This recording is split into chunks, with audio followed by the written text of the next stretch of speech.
Tonight our program is titled The Rescue of Basher 5-2, and it's the story of the rescue of Captain Scott O'Grady, whose F-16 was shot down over Bosnia on June 2nd, 1995, while flying a mission as part of NATO Operation Deny Flight.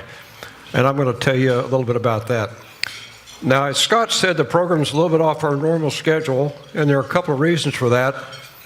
First, tomorrow morning is the 31st anniversary of the rescue of Scott, and 31 years ago tonight, almost to the hour, Captain T.O. Hanford launched on the mission that found him. So this is quite an auspicious date. Second, it was a time when we could get together all of the men who were involved in this operation. They're all busy folks with lots on their plate, but we worked to get everybody here. All of those folks have told their stories individually over the years, but I think this is the first time that all of them have appeared on one stage at the same time. We think this is an important opportunity to document a piece of our military history.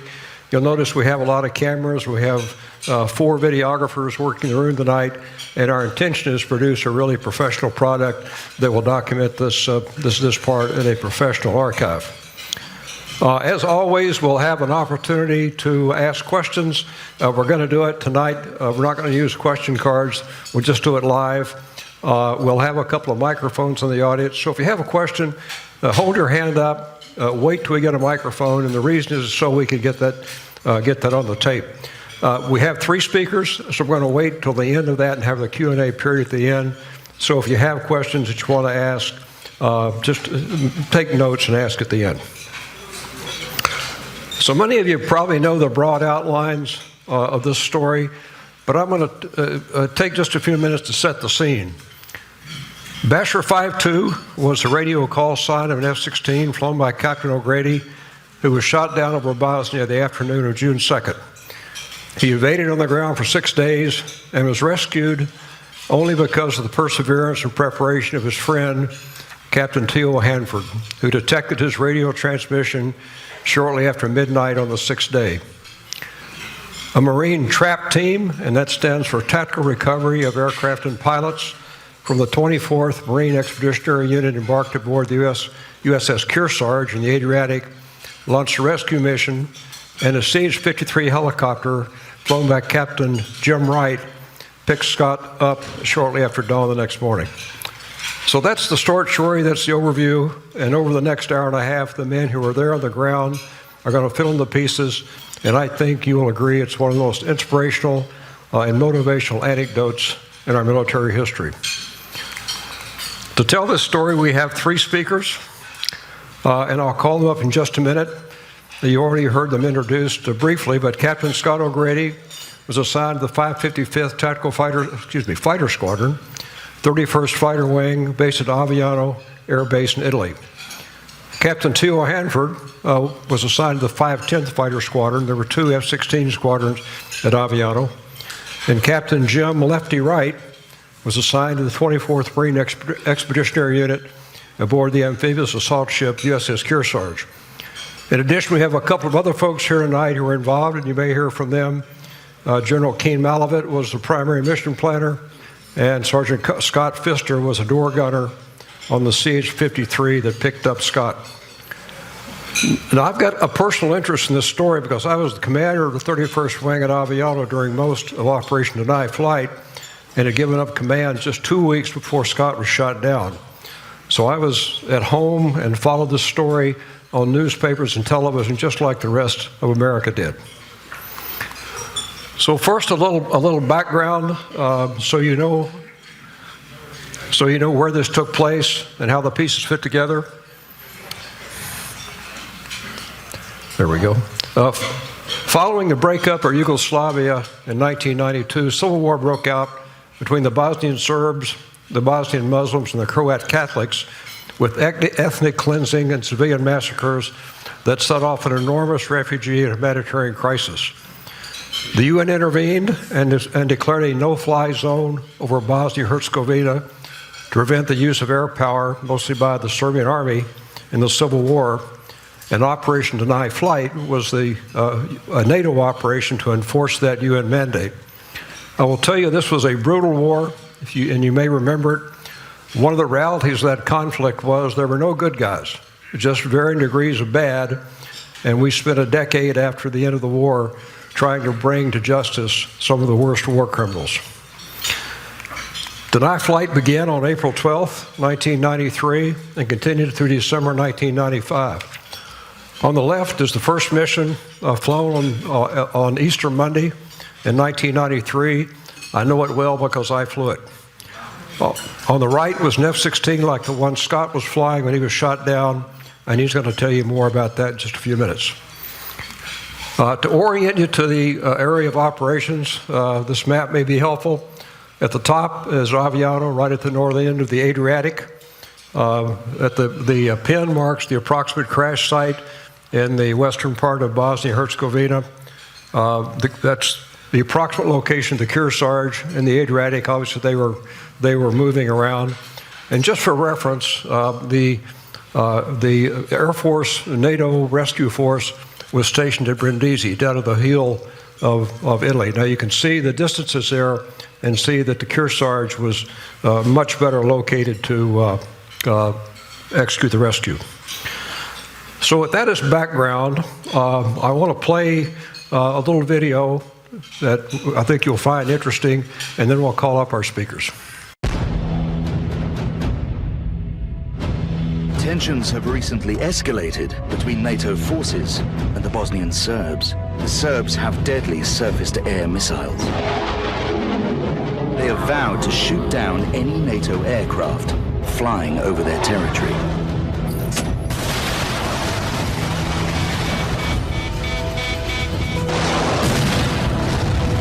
I thought I was dead right then and there.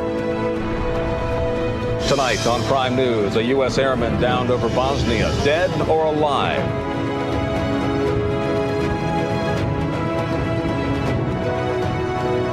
You're trying to do everything you can to maintain a will to survive. I'm alive! I'm alive. I'm alive. Copy that, you're alive. Good to hear your voice. We share the relief of his family, his friends, and his loved ones that he is now safe and sound, and we're looking forward to having him back home on American soil. The three things that sustained me through the experience, my deep faith in God, the love of my family, and the love I have for my country, are also the three things I find the greatest happiness and joy in life as well.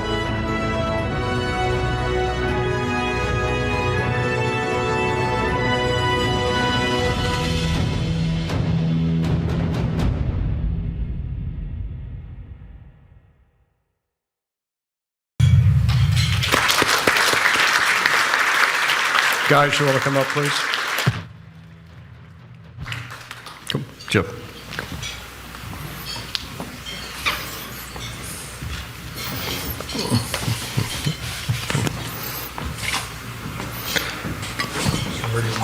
There you go, Scott. Middle seat at the end. Okay, so I think now you've got the background. Please be seated, guys. You've got the background, and we're going to start off and tell this kind of in chronological sequence. So, Scott, would you like to start? Okay. Well, first of all, I want to thank General Campbell and everyone here with the National Defense Briefing Series for putting this together. This has never been done before. All of us that have been involved in this mission, which was 31 years ago, have had a lot of different opportunities to talk about their experience, but we've never all been on stage together. So thank you, sir, for having the leadership and the vision to put this together. My pleasure. Thank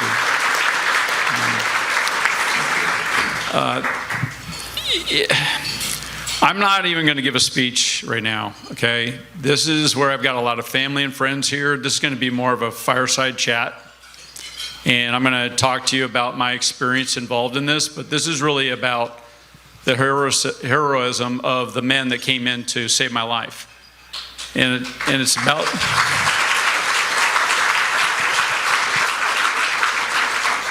it's about how we don't leave our own We always go, and we're going to go there and make sure we bring back our own. And in light of the F-15E that just was recently shot down, I think this is very apropos to have this conversation. So the backdrop you heard about was that we were there in the Balkans, and the general alluded and discussed it, but I want to expand upon it. There was a lot of atrocities that were happening there that we haven't seen in Europe since the likes of Hitler. And this was in the early 1990s. We had genocide. There were concentration camps there. There were people that were being maimed and killed by the landmines in that region. There were literally where innocent kids that would be on their bike in Sarajevo going up a street and on a sniper alley would have their chest blow up because a sniper shot the kid in cold blood.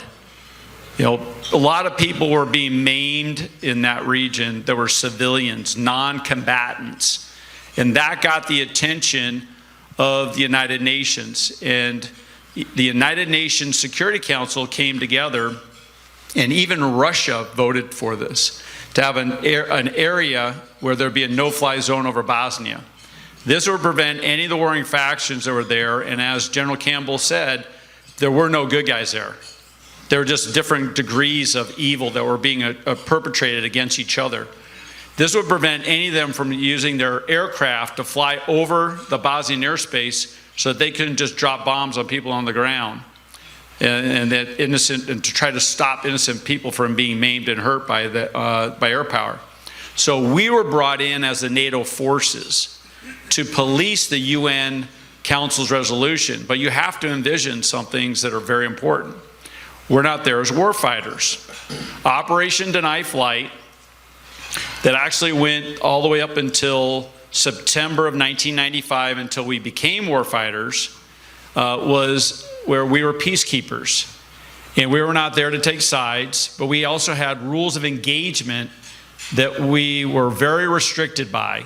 We had rules of engagement under the UN and under NATO. It was dual key ROE. And we were there predominantly to fly to prevent any of the warring factions from flying their aircraft overhead, but also to support the UN observers that were on the ground that were coming under constant attack as very limited observers that were not heavily armed. And in fact, right before I was shot down, over 300 UN observers were being held captive and used as human shields in different tactical places around the Bosnian country so that we wouldn't bomb those targets in retaliation. So during this conflict, there was already a British Harrier jump jet that was shot down.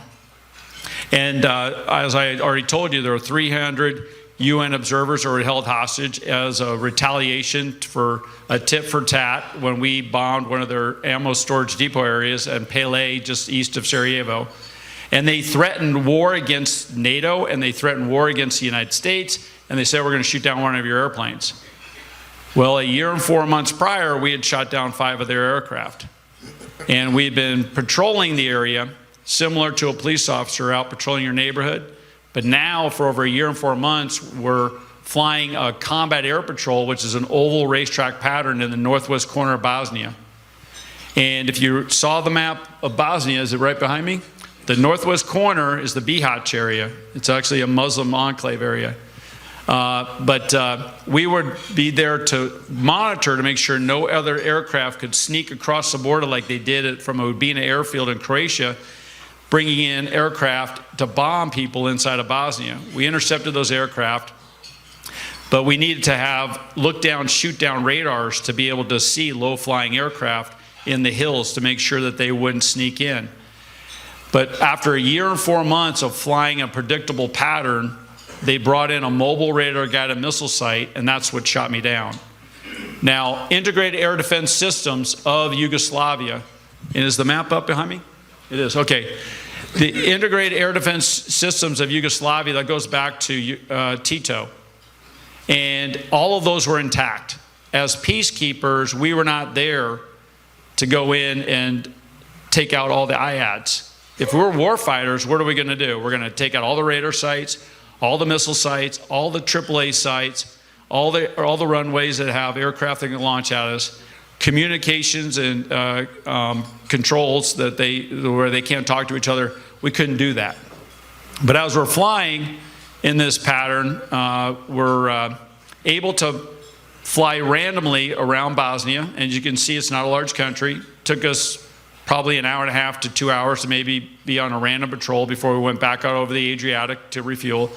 But as we're flying just in the northwest corner of Bosnia, we would have a missile site that we knew about that potentially was over Nobina, over in Croatia. Also an SA-3 just south of Zagreb to our north. But then in Banja Luka, we had an SA-2 fixed site, which is in the center upper part of Bosnia. And so we stayed away from those threats. But they brought in a mobile SA-6 and placed it right below us.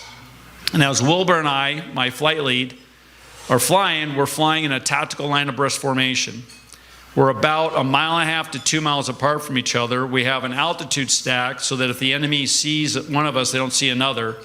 And we're able to look over each other's shoulders so we can see if any enemy aircraft sneak up behind us. But we're looking out for enemy aircraft with our radars and our visual lookout. When I remember on the radio, Wilbur said, Basher 5-1, threat east. And we're actually heading westbound now in our cap, and his indication goes away within just seconds. But not only are we talking to each other on our inner flight, we're actually on an open frequency that's talking to the NATO airborne early warning aircraft that's flying north of Bosnia, almost up near Hungary. It's called Magic. And it hears our threat call. And there's communications with other assets in theater. There was a U-2 reconnaissance aircraft that was overhead who actually picked up the enemy's target track and radar illumination. But we never got the warning in time that there was something below us. And Wilbur's indication goes away within seconds. We now are coming up to the border between Bosnia and Croatia, heading westbound. We hook back 180 degrees, where we're now heading towards the east, southeast. And I'm on the north side, and I remember getting a tickle, my threat warning radar. It's an AR-69. Similar to you speeders in your cars who have radar detectors in your car, but ours is a little more sophisticated. And I came up and said, Basher 5-2, threat east. Wilbur indicated he didn't have a threat indication. Well, from the time I received an uncorrelated lock to where the missile impacts is about 6.5 seconds total, from uncorrelated to a brief moment of a missile lock. And I never saw the missile. And I had to rely upon the fact that after I had been rescued, I was in the debrief where I was able to talk to Wilbur, and I said, Wilbur, I never saw the missile. What happened? He said 2 SA-6 missiles were actually launched, and they launched them ballistically without turning on their target tracking radar up to our altitude, up to where it was a time of flight, just about 9 to 10 seconds prior to reaching our altitude is when they turn on the TTR. Plus they had a capability with their TTR we didn't know about. But he said 2 missiles were shot. I remember seeing a red flash off the right side of my aircraft, then bam, the missile impacted my airplane. And the first missile was that red flash went off the right side of our airplane, and then the second one came up as a higher probability of kill and hit dab smack in the belly of my airplane, just like that video you just saw. Literally, the missile hit maybe about 10 feet behind my seat. My airplane is exploding around me. I'm being burned before I can even eject. The fire engulfed my cockpit that had sheared off of the jet. I just remember the cockpit shearing off, or slight rotation, the cockpit's breaking apart, I'm on fire, and I thought I was dead. And you heard me already say it on the video. It's my faith in God, love of my family, and then love of my country that got me through this. And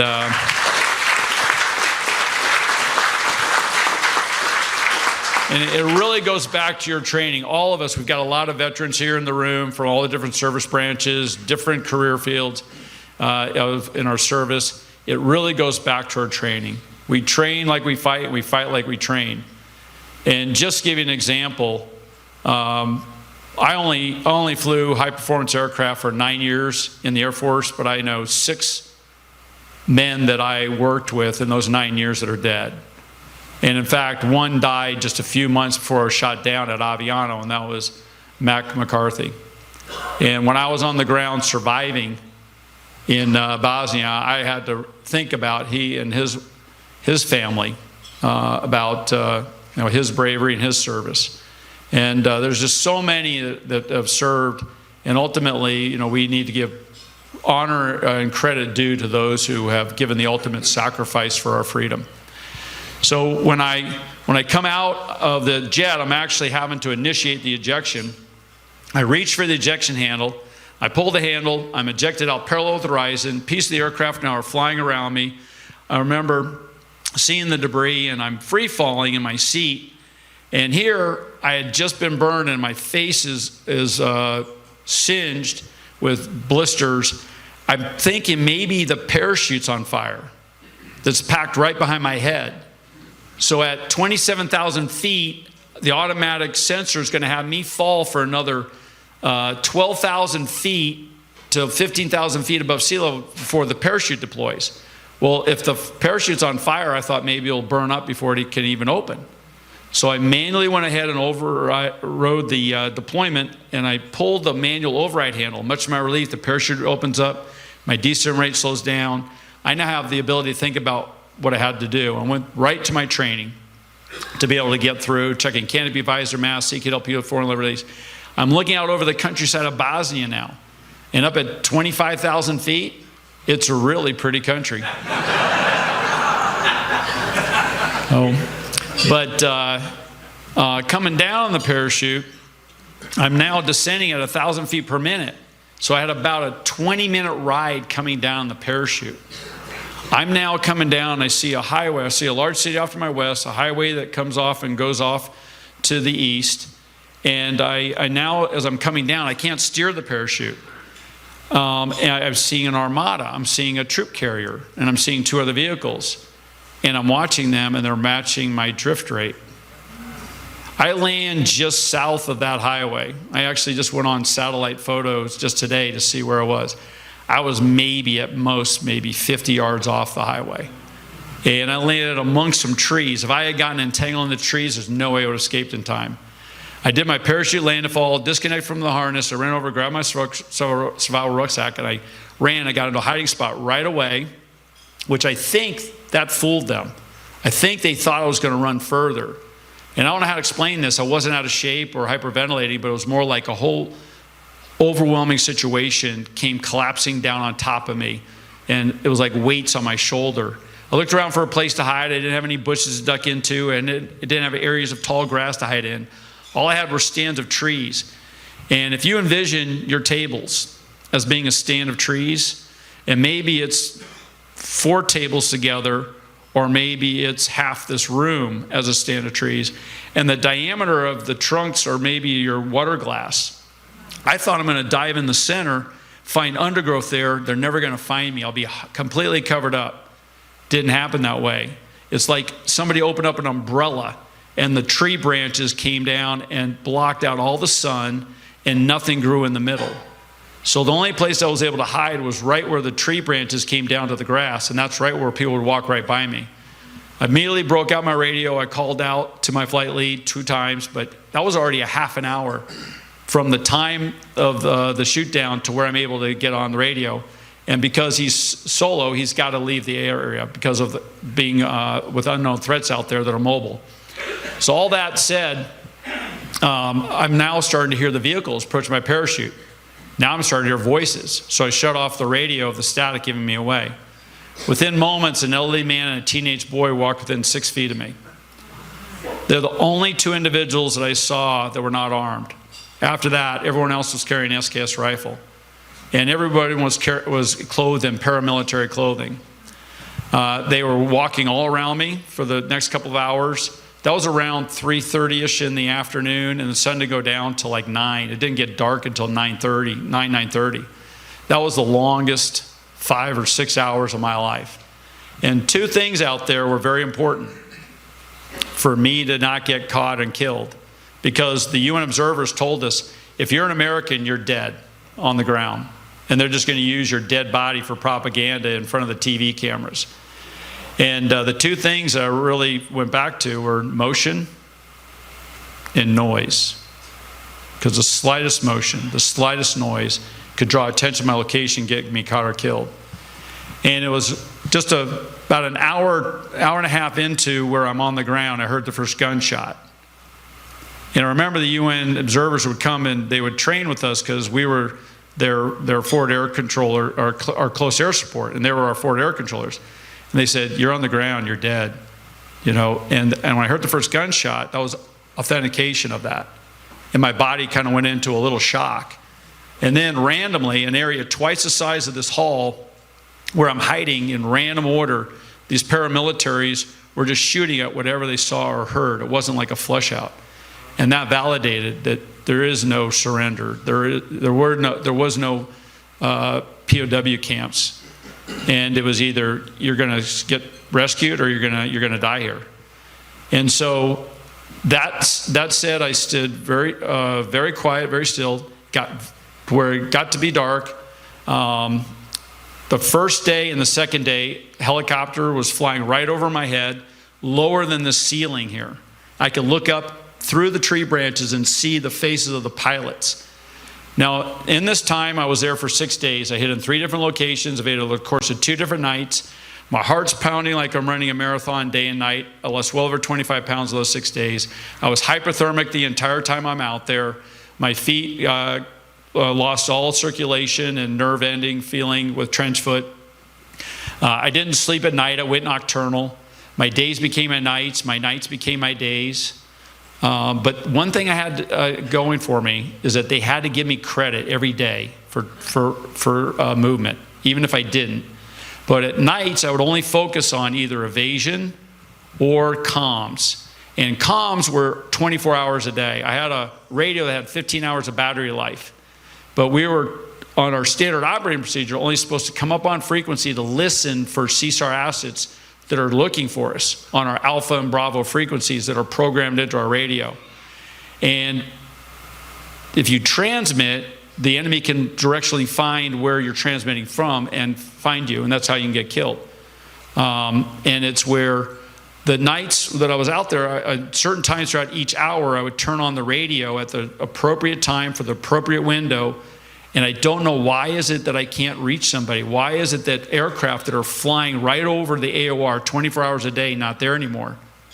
Well, that's because after my shoot down, because of the unknown threat, all over Bosnia now, that's the area of responsibility. No aircraft are allowed in without enemy suppression of enemy air defense systems of other aircraft. So the evasion, I would evade, and at night, I use everything I could to my resources. But the most useful thing I had were my ears. Because at night, you just see different shades of darkness. And I could hear everything around me. My ears were my eyes. I could hear the nearby villages and the farmhouses. And I just looked at, again, at the satellite photo. It wasn't off out in the middle of nowhere. The whole area was dotted with villages and farmhouses.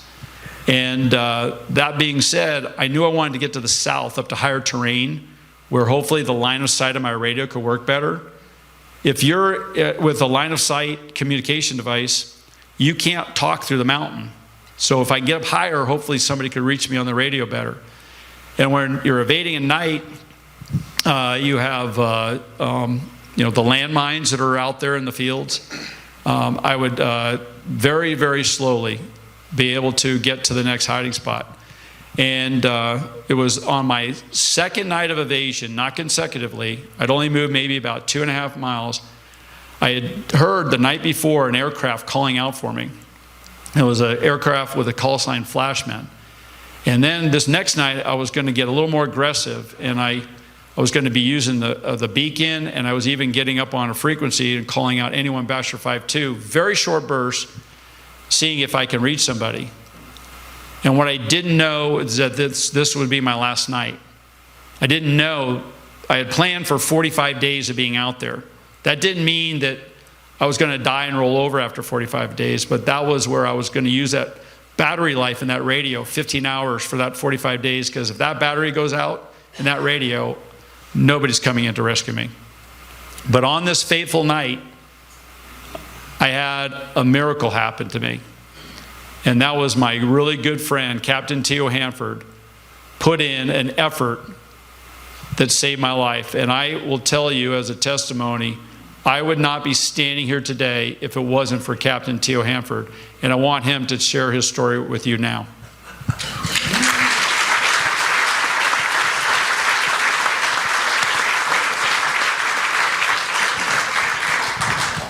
Oh, this is a nice crowd. How do you hear me? I got to warn you, I get a little emotional telling this story. I don't tell it very often because it takes a lot out of me.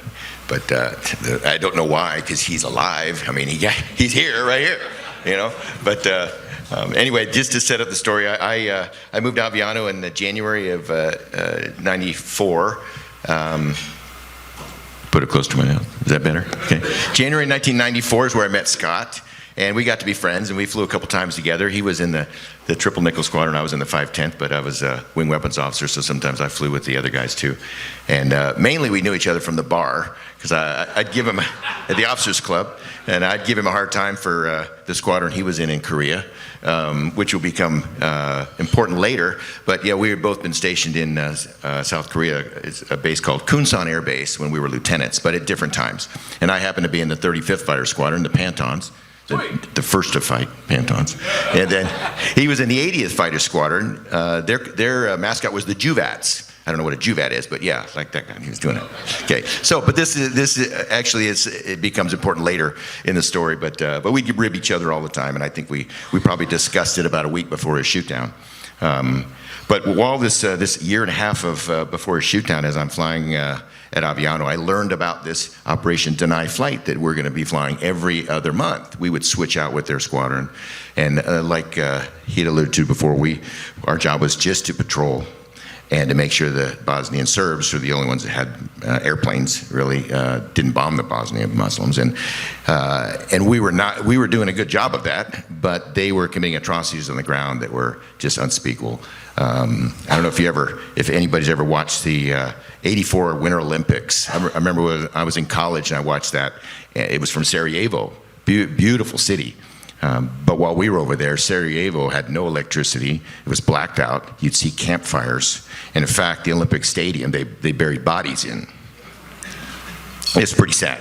So, and we are doing this mission thinking we're doing some good, but they're committing these atrocities on the ground. Even when they have safe havens, they're taking over entire cities and lining up the men and boys and killing them all and raping all the women and girls. And we could do nothing about it. So it became very personal for us. Today Scott got shot down. It was the first Friday of the month in June, on June 2nd, and we were about to take over the Deny Flight mission from the Triple Nickel, and I was in the squadron giving some academics to my fellow pilots about what they can expect in this next month. It was going to be a big party that day, as the first Friday usually is. The families were showing up with food, and Scott kind of wrecked that party by getting shot down. But but yeah, and our commander came in and said the Triple Nickel lost an airplane today. It was shot down. We think it was by an SA-6, and it was Captain Scott O'Grady. And it really hit home. And like they kind of alluded to, an SA-6 is a Soviet-built missile that if it shoots at you, whether they delay an illumination or not, if you're within the missile engagement zone, it's going to hit you. It's a 60G missile. It goes about Mach 2, Mach 1.5 to 2. That's 1.5 to 2 times the speed of sound, but it turns at 60 Gs. The best we could ever hope for, if we're fast, is to pull 9, and which our combat load probably wouldn't be able to get that for very long. And so if it was going to shoot at you, it is going to hit you. And there was no way Scott was going to be able to escape out of this. Well, of course, we were all devastated that Scott was shot down. And they terminated our party. We all went home and cried. And I went in the next day on Saturday to find Wilbur, who was Scott's flight lead, to get the real story. And I found him over at the Triple Nickel Squadron. And I said, Wilbur, tell me what happened. And he talked me through their cap, and he talked me through their refueling, and when they were getting some missile indications or target tracking indications for some other non-lethal, less lethal radars. And then when Scott called that he had a missile indication, Wilbur said he looks over at him. He was about 1.5 miles away, and he said he saw a missile go between the formation, and then the next one hit Scott right in the belly. And he said it just exploded into 2 pieces. And he said, T.O., he didn't make it. And we cried. And he said there's talk of a memorial service on Sunday. And again, you feel so helpless. Here we were trying to protect all these Bosnians, and like you said, there was a lot of times no good people on the ground, but there was a lot of innocent people on the ground that we were trying to do a good thing for, and now we just lost one of our own, and now it's really personal. Sunday came and went, and there was no memorial service. Monday came, and BBC had some news footage of the wreckage, and we're all pining over the TV, looking to see if we could see a cockpit or a non-cockpit. Was it separate? Did he eject? And you really couldn't tell through the grainy video whether he had gotten out or not. It was just wreckage of airplane, and so it was inconclusive. We still got no word from intelligence what Scott's situation was. I actually flew a deny flight mission that evening, and we always go out and we'd take the radio frequency from his search and rescue radio, or the one that we had on our search and rescue radios, in case we had an opportunity to search for him. And they kept us over the Adriatic, so we couldn't go over the ocean or over Bosnia because of that SA-6, the mobile surface-to-air missile site that could still be out there. So we were probably the closest I could get to him was 85 miles away, and so we were over the Adriatic, and it was an uneventful evening. We did our 3-hour mission, came back and landed. The next day, again, no words, no intel. We're doing a 24-hour operation just in case somebody finds him on the radio, or he is found to be alive, and we need air support. In addition to our deny flight mission, so it's really about deny flight. But we're doing 24 hours now because Scott's, we're not sure where he is. Wednesday rolls around, and I'm scheduled for another deny flight mission. And I had a young wingman. He was right out of the course.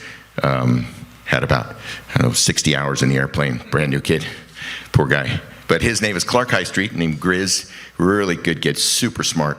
But he was my wingman, and I discovered before we stepped to fly that night that the frequency we had been going out with was changed.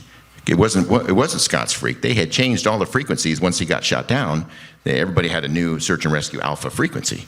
And I was like, well, that's not. I mean, we've all been flying with the wrong frequency. And so I sent my wingman into the intelligence vault and said, get Scott the frequency that was on Scott's radio. And so he got the right search and rescue alpha frequency, and get me the word of the day that he was flying with. It's a secret word that we'll use to help us identify someone. So he gets that, and we launch for a deny flight mission. And we get out over the Adriatic. We spend our hour there patrolling. It's very uneventful. Our airborne warning and control aircraft was call sign Magic. And there's, like, if you ever seen an airliner with a flying saucer on the top of it, that's what an AWACS is. And Magic is a NATO AWACS. Most of them are Brits on there, at least flying it. I think the back enders were Americans. But anyway, we did our hour cap that night, and then we come back, and we're supposed to be on for another hour after we refuel, because it's 24-hour operations, and they've got another couple F-16s that are going to replace us. And it's about 1 in the morning, about this time, maybe about 10 after 1 when we checked back in from air refueling. And I check in with Magic, and I said, Magic, this is, my call sign at the time was Basher 11, my flying call sign. And they said, I said, Magic, Basher 11 is back on station. And they said, Basher 11, you're cleared to return to base. And I was kind of thrown back. I said, well, no, we'll stay till the replacements show up, because we had an hour worth of gas. And they said, oh, negative, that's it tonight. We're shutting it down. You're cleared to return to base. And I was like, I thought that was strange, and I actually turned to the north, back towards Aviano for a second, and then I turned back around because I'm thinking, oh my God, they're closing this down. It's like they're giving up. So I didn't know what was going on, but it was very disheartening. And I thought, I'm going to go climb into a warm bed, but I got a buddy out that could still be alive. And in fact, before I stepped that night, the reason I had him get the word of the day was we knew that if the Bosnian Serbs had captured him or killed him, they would be parading him in front of the TV as political gain, some type of propaganda. And none of that had happened. So I was thinking, there's only two things that could be going on. He's either dead and they don't want anybody to know about it and they buried him and we're never going to hear about him, or he's on the run. And that's what kind of motivated me to go, if we got a chance tonight, this might be important. So I turned back around and I said, Magic, this is Basher 1-1. We've got 15 minutes of playtime. We're going to look for Basher 5-2 on his SAR alpha frequency. And you could hear the groans from the AWACS people. They're like, oh, okay.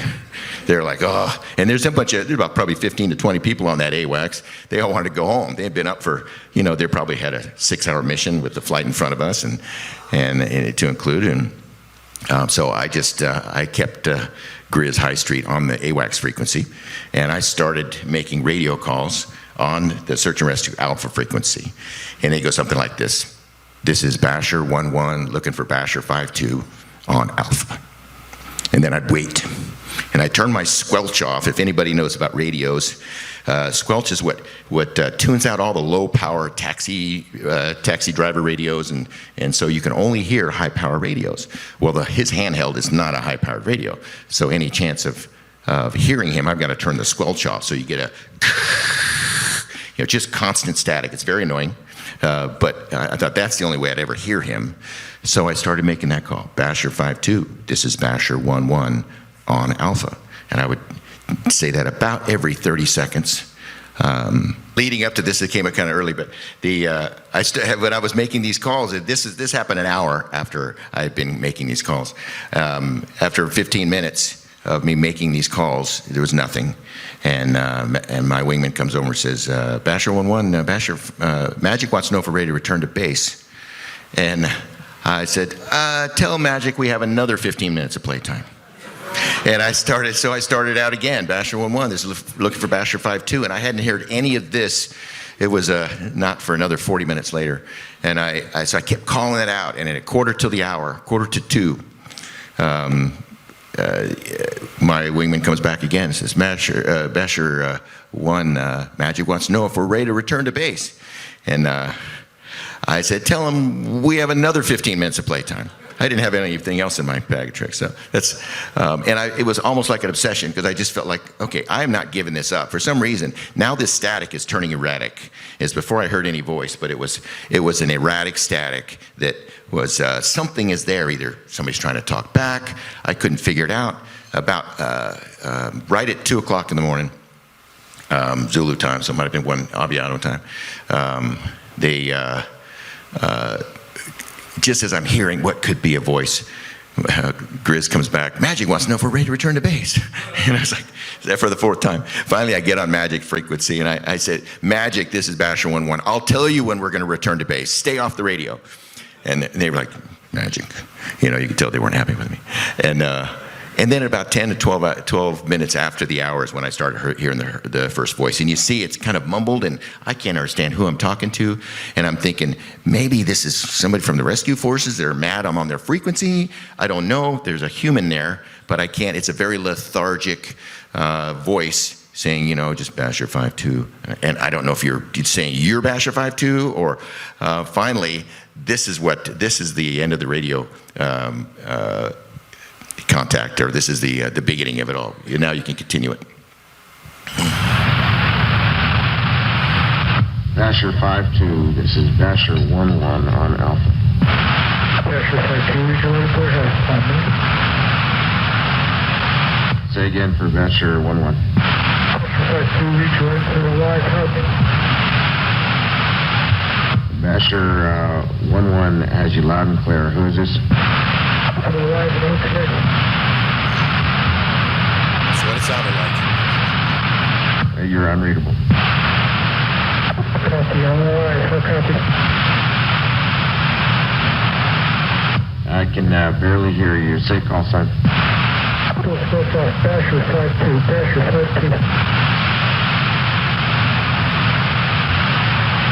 5-2. And this is Basher 1-1. And say your call sign.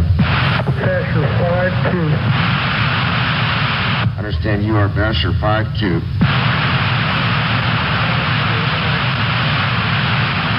What's going on? Okay, you are breaking up now.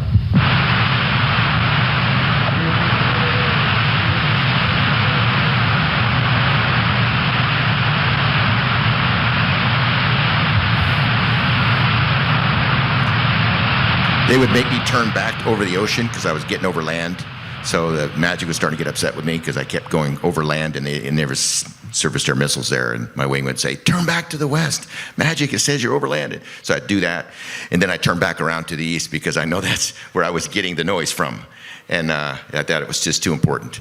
So you can continue that. Basher 5-2, heading here. Basher 5-2, this is Basher 1-1. You're loud and clear. I'm alive, I'm alive. Copy that. What was your squadron in Korea? Shoot back. Copy that. You're alive. Good to hear your voice. Shoot it.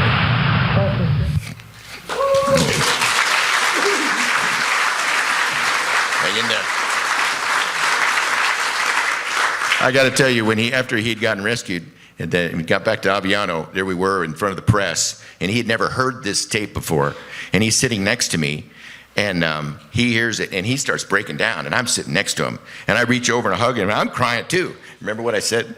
I said, you big jerk, you just made me cry on national TV.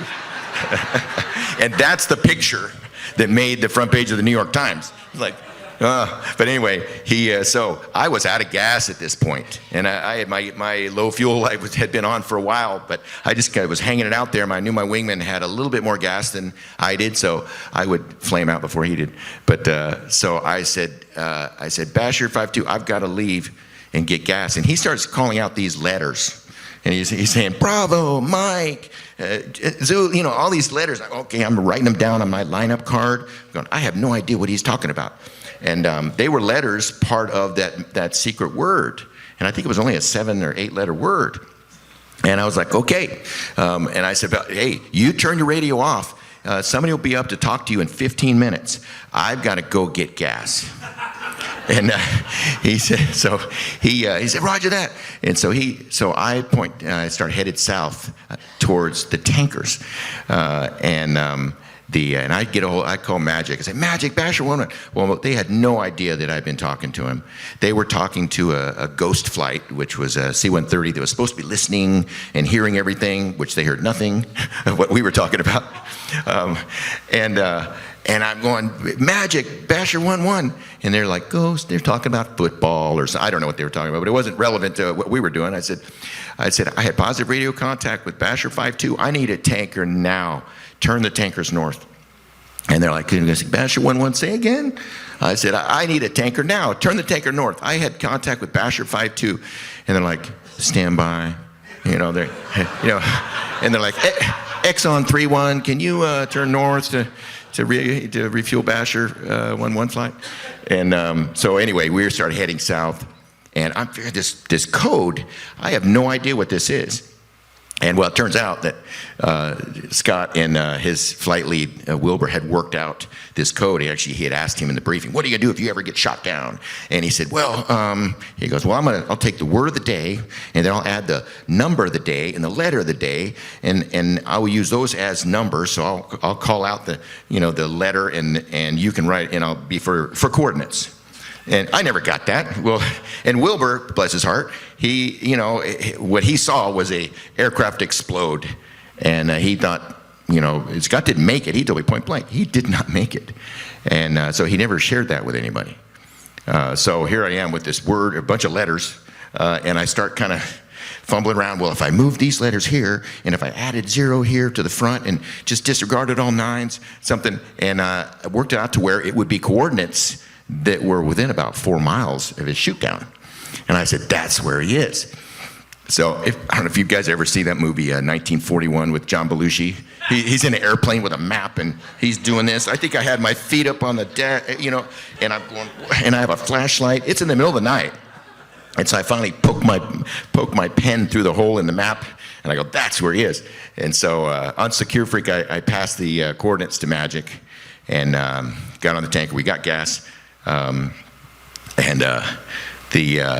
afterwards we start coming back to the tanker, and I get a call from my squadron. They're expecting us to be on the ground, you know, an hour earlier. And he's like, the top 3 there, Phil Sievers, remember Psycho? He calls me, he says, hey, Basher 1-1, you guys gonna return to base anytime soon? I said, well, we'll probably be out here a little while. And he's like, can you give us any reason? I said, well, we had contact with Basher 5-2. And what I didn't realize is that started a big event at Aviano, people getting called at 4 in the morning that we're talking to him. I get back to the cap, and I now he's easier to hear because he's found some high ground, and the morning's starting to get into the morning where the ground radiation is a little bit less, and you can talk further on these little radios. And so I'm able to talk to him a little bit easier, and but there was still nothing. The Magic didn't have any word on a rescue mission or what they were doing, and they just said they're waking up the generals. Now, I was like, okay. And after about an hour, I had to go get gas again. And I had nothing for him. And all I could say was, hey, just keep hiding. You know, stay in your position, preserve your radios, because, you know, you got to have that. So turn it off. And I said, I'll be back in about 30 minutes and to talk to you. And so we go back to the tanker, get gas again, come back. And finally they say, Basher 1-1, they want you to ask his condition. And I said, okay. I said, Basher 5-2, what's your condition? Do you remember what you said? It was a long pause, because he knew what was coming. He was about to say, oh, I'm really hurt, get me now. But no, he's a man. He said, he goes, no, I'm okay. And then they also told me, tell him the word mañana. Now, I don't know if you know, but that's a secret word for tomorrow. Because apparently the Serbs don't speak Spanish. So we know that. So I was like, really? Is that the best we got? So I said, Basher 5-2, they want me to tell you the word mañana. And this is a guy who, he had been on the ground for 6 days. He had been running from a military and hiding from this military forces out to kill him. And he had no food or water. He had ditched survival gear to get better radio contact. And I said, they want me to tell you the word mañana. And he said, negative, I need to get out tonight. And I could tell he was scared. And I was like, all right, stand by. And I called back to Magic. And I say, Magic, he needs to get out tonight. And they go, roger that, stand by. And there's just no words. So then that next hour passes. And we have to go get gas again. I said, Basher 5-2, I got to go get gas. And he says, he said, understand they're going to get me tomorrow. And I mean, I could just hear it. He was just dropped. He was miserable. He was in bad shape. He had a burned face. He was hypothermic. And that was the first person he talked to. And now it might be another day out there. And there's no way he's going to be able to evade for another day. I mean, they were getting close. I'm just surprised he lasted this long. And I was like, hey, just hang in there, man. The whole world's behind you. And I mean, it was emotional. I said, we're going to get you. You just hang in there, preserve your batteries, turn your radio off, and I'll be up in 30 minutes. And so he turned his radio off. We went and got gas and came back, and I contacted Magic, and they said, Basher 1-1, the rescue forces are airborne. And I got on the frequency a little earlier. I said, Basher 5-2, are you up? And he was up. He goes, I'm up. He said, they're coming to get you. And I said, so now, now I got to keep him busy. I said, look for a place where a helicopter could land, get away from population, and save your batteries. Turn them off and come back in 15 minutes, and I'll be here. And so we did that. And the sun, at this point, the sun is just starting to come up just a little bit. And they said, ask him if he can see blue sky. You know what that means? If he can't see blue sky, there's not going to be a rescue. Because it means if they're overcast, because you could see this fog and, over the top of all of Bosnia. It took him a while. He's looking around. He saw blue sky way over there. He said, yeah, I can see blue sky. I said, that's good enough. All right. And so anyway, we don't hear much other than the Rescue Forces Airborne. And it's time for me to refuel again. And so I go, hey, we got to go get gas. And I head to the tanker, and now there's 5 tankers. And there's the AV-8 Harriers, Marine Harriers, there's F-18s, there's some Strike Eagles, those F-15Es. I mean, they're everywhere. And this place is just, I'm like, whoa, which tanker is mine?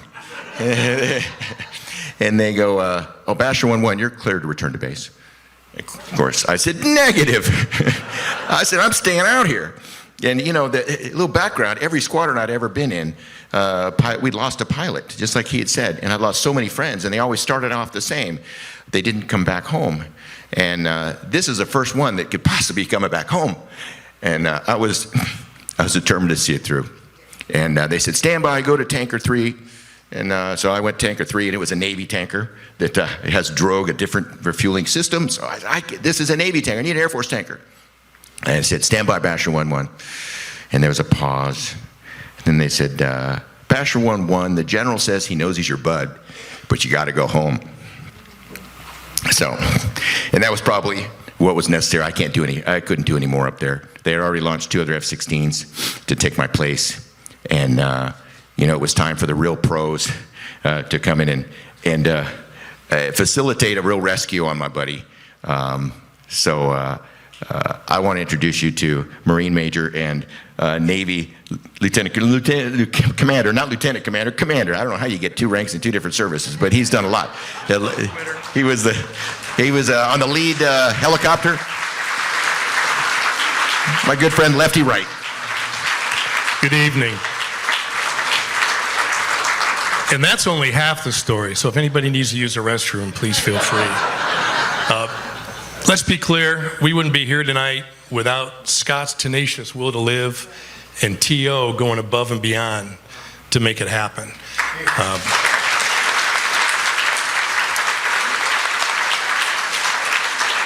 I represent the 61 Marines and sailors that went feet dry that morning, and the countless others that trained, planned, provided intelligence, or otherwise supported that mission. It was truly a multi-service air-ground task force when joint and being purple wasn't cool.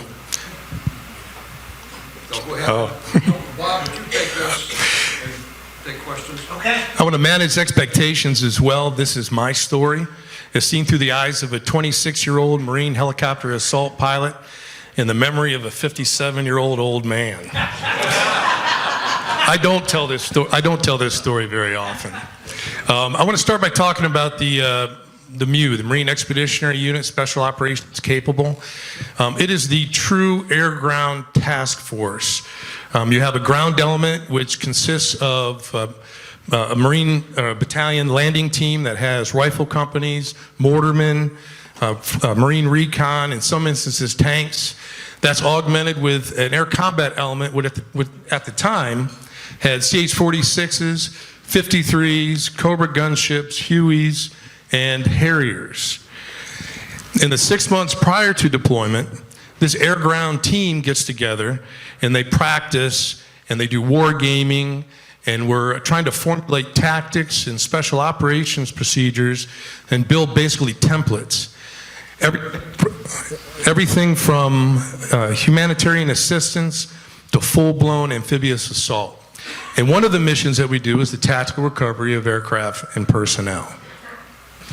And it was during this, workup phase that we get evaluated, the work.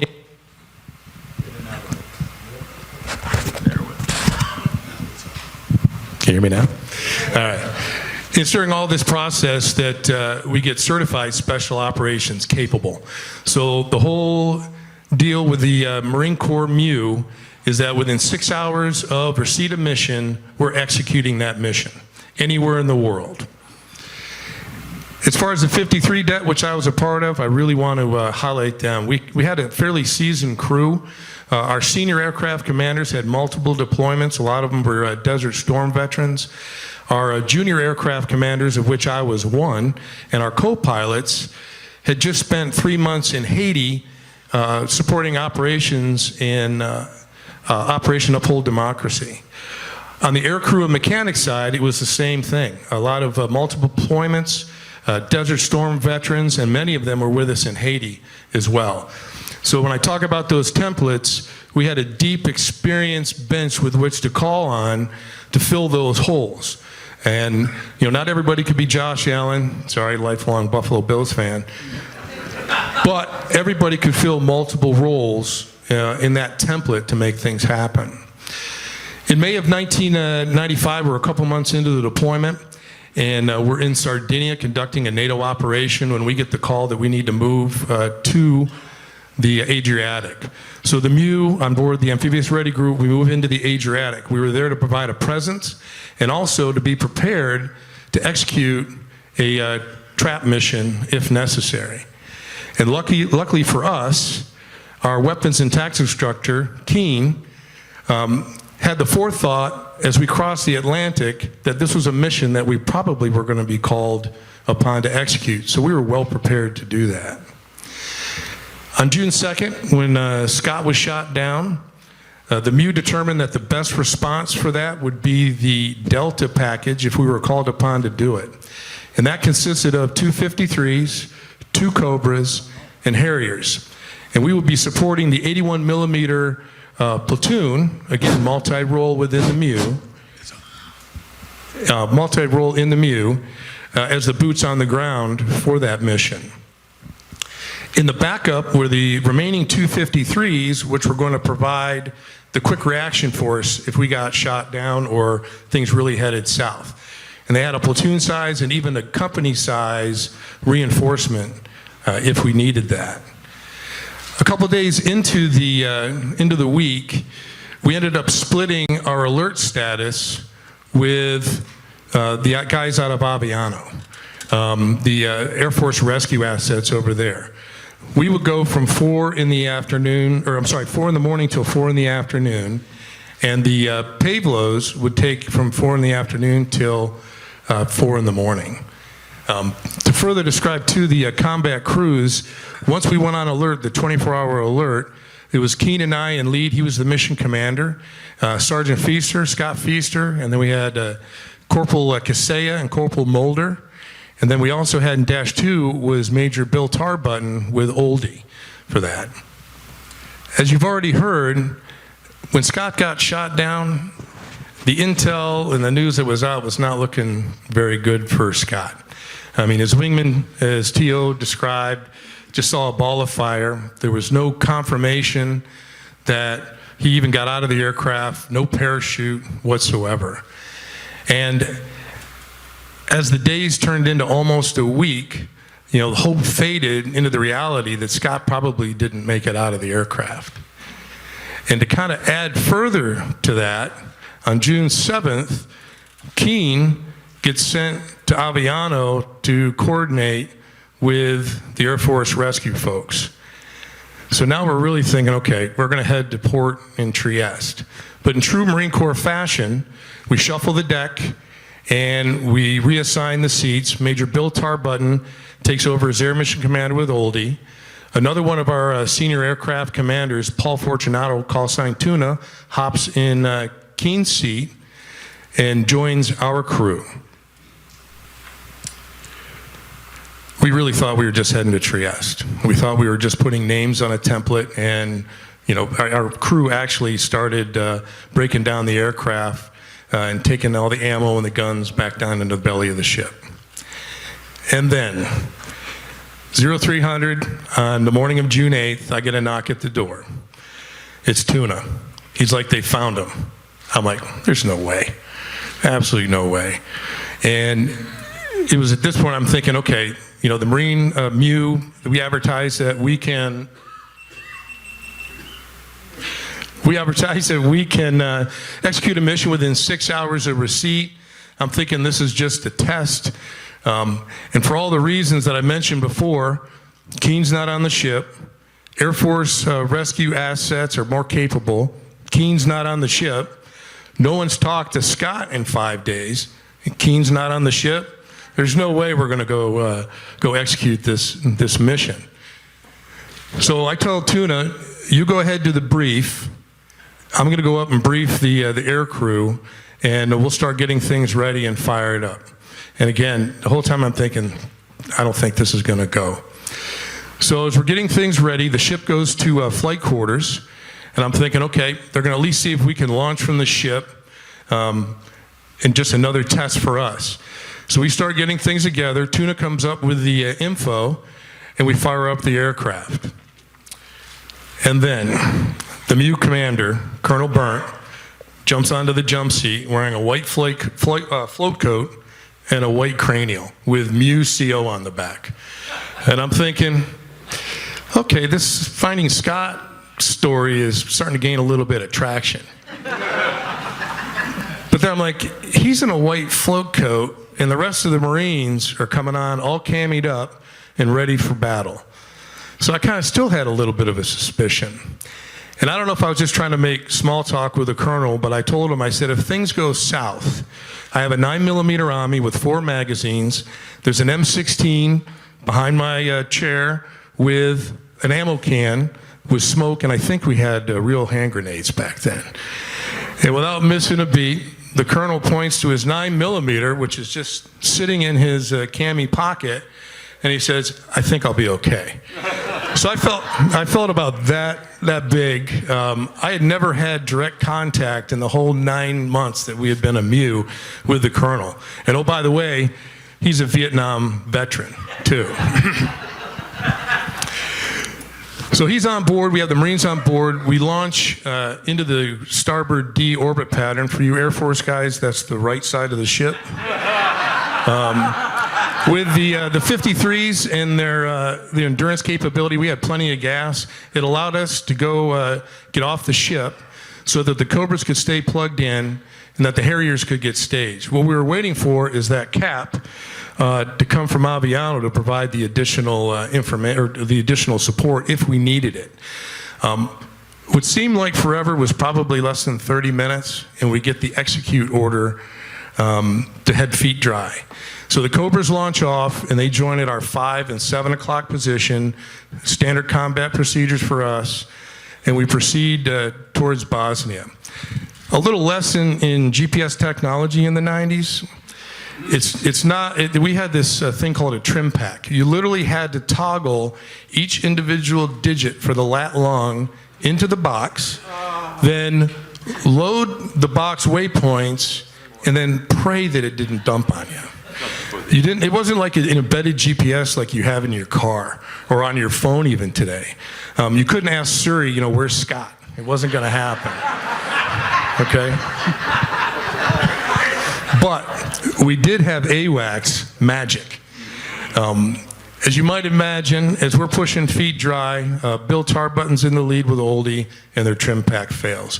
Before we can give them navigational steers, Button's already talking to the AWACS, and they're giving us a snap vector straight to Scott. That took out the navigation portion of it, which was great. As we started proceeding feet dry, it kind of reminded me of Southern California, where you have the coast and then it's a rising terrain up to a mountain range. It was all clear, sun's coming up. We start proceeding to that first mountain range. We go over it, and now things get a little dicey. As T.O. mentioned, there is a fog layer all in that next valley, and we need to cross over it and go across another ridge line, which is sticking up on the other side. We were basically flying as a flight of 4, just barely above the clouds. And the whole time that we're flying, I'm thinking, this is how Scott got taken out. We're going to get one little blip, and then it's done. There's nothing else we can do. We survived that, crossed that next ridge line, and surprisingly, it was clear. But it was a long valley that we needed to get across. So we ended up hugging the earth like we do. And I kept thinking to myself, too, all right, now we can see. at least we may have at least one move if somebody shoots something at us. And it was kind of surreal because, again, kind of like Southern California, there's a river, and I remember seeing this deep canyon and some kind of hydroelectric plant as we started cresting up and over the next ridge line. As we got over the next ridge line, fog again. And now I'm thinking, how are we going to get into a landing zone to get him out? We don't have the terrain following, terrain avoidance radar like the Pablos. We don't have a Doppler hold, any of that stuff. So a short time after, we're getting close to the objective area. Standard procedure for us is to send the Cobras forward to identify Scott. Something to keep in mind, a very real possibility during this mission is that it was a trap for us. So that was constantly in the back of our minds as we're crisscrossing across Bosnia. So we enter, the 53s enter an orbit pattern like we always do. There was one little mountain kind of sticking up out of the ground. And we enter the orbit pattern, have no idea what we're holding over. Turns out it was a village or a city, and I can't remember what the name of it was. But a short time after that, the Cobras call and give us the all clear. So we start pressing towards the landing zone. I'm expecting and hoping to see that it's clearing up where Scott's located. And as we get pushing further forward, it becomes apparent that there's fog and clouds everywhere. The Cobras are trying to talk on Bill Tarbutton, who's in lead. We're next to him. And they can't quite get him. They see, do you see the mountain? And there was a little mountain or a hill out there. And as the fog is coming across or the clouds are coming across, it's creating kind of this void on the other end.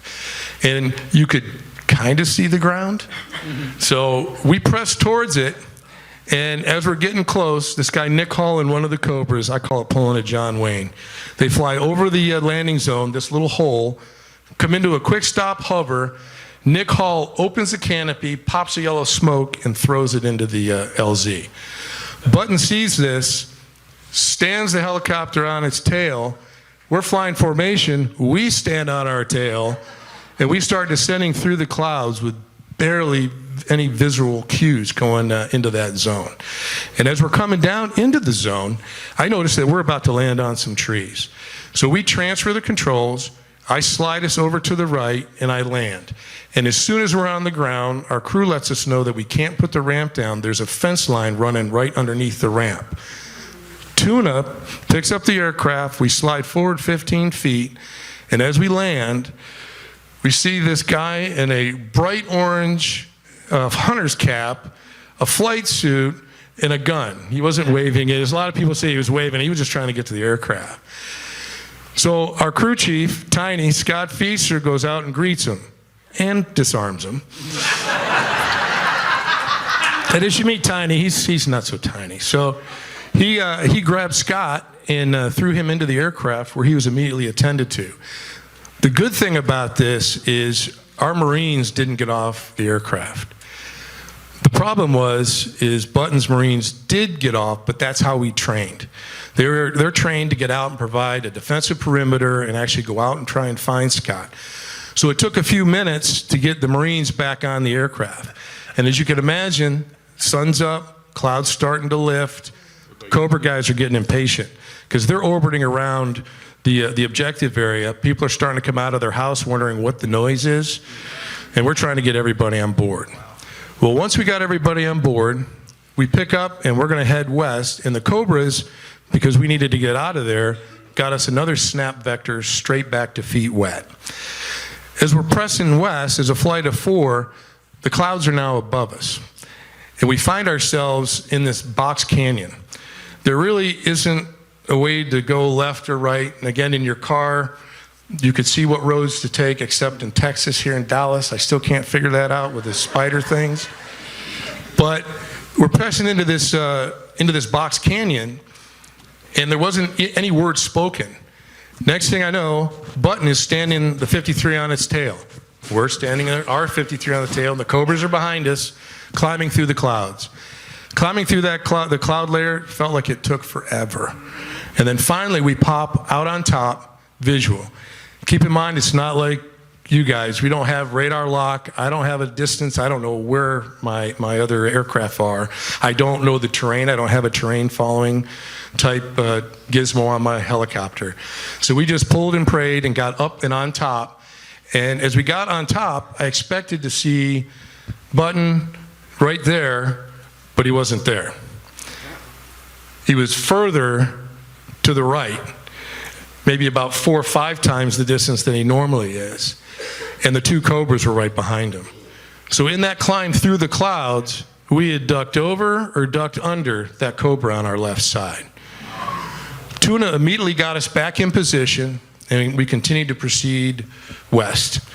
We crossed the ridge line, and now we're back in that same valley that was clear.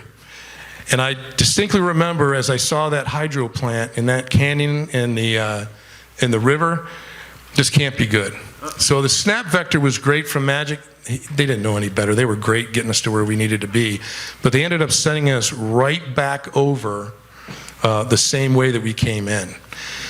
A few moments later, we got into the dirt like we do. A few moments later, out of the corner of my eye, I see a Cobra break into the left, spitting flares.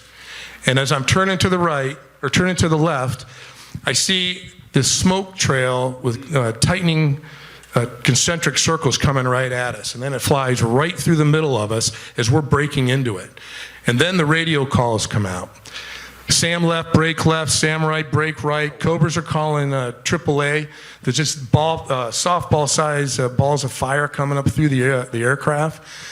I'm here to tell you, rules of engagement are a big thing, especially in today's society. There's absolutely no question about the rules of engagement when the MU CO is leaning back telling your gunner to shoot. There may have been a few extra words in that, but there was absolutely, no question about that. We just needed to get out of the kill box, and we needed to do it quick. And we just got lower and faster until we exited that area. Once we were clear, we just continued to press towards feet wet. I don't remember anybody talking about damage whatsoever. We got feet wet, got Scott aboard ship, and that's when we were able to kind of assess what just took place. Button's aircraft had taken rounds through the main rotor and the tail. The Cobras had, it was either from the yanking and banking. I remember them having a main gearbox chip, which is the main gearbox for the main rotor. And it could have been from enemy fire. I can't remember. We took a round through the tail. One actually came through the cabin, hit the roof, and hit the Sergeant Major. You see where the canteen's on their hip? Hit the Sergeant Major's canteen and fell in the seat. He was sitting next to Scott. And the other damage that we had was the rotor. We had some dimples in the rotor blades, so we may have clipped some trees as we landed there. The rest of it, Scott goes back to meet the president and Jay Leno.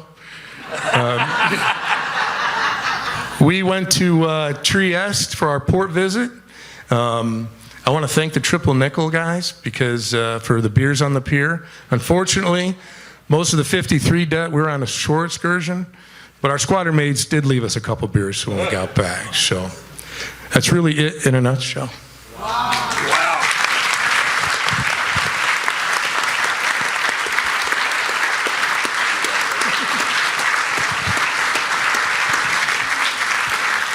Okay, we're going to take questions, and I think Steve and Bob are out there with mics. So if you've got a question, just hold your hand up, and we'll get you a mic.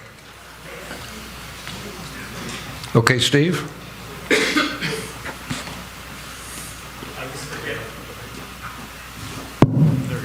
This is for Captain Grady. What lessons did you take from your ground experience that you applied to SEER training? The question is, what lessons did I take when I was on the ground from SEER? SEER school.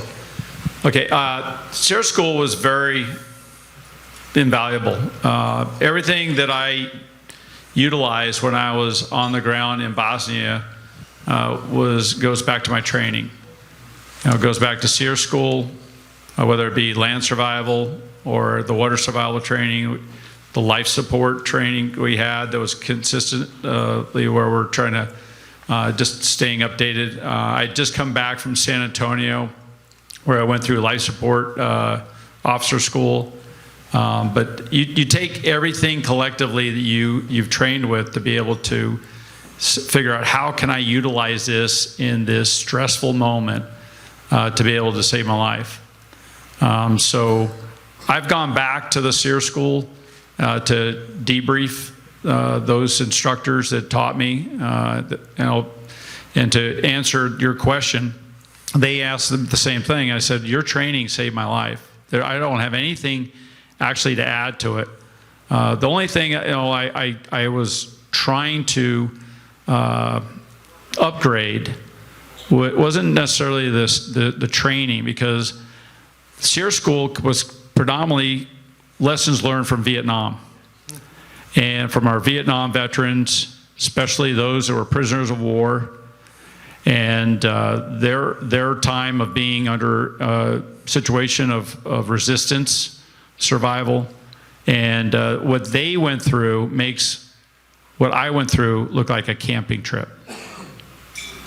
And they gave me the inspiration to overcome any adversity that I might be facing, because whatever hardship I was facing was nothing compared to the time that they spent in southern Vietnamese jungle camps or in the Wallow prison system, what you've heard it called the Hanoi Hilton. So we take our training seriously.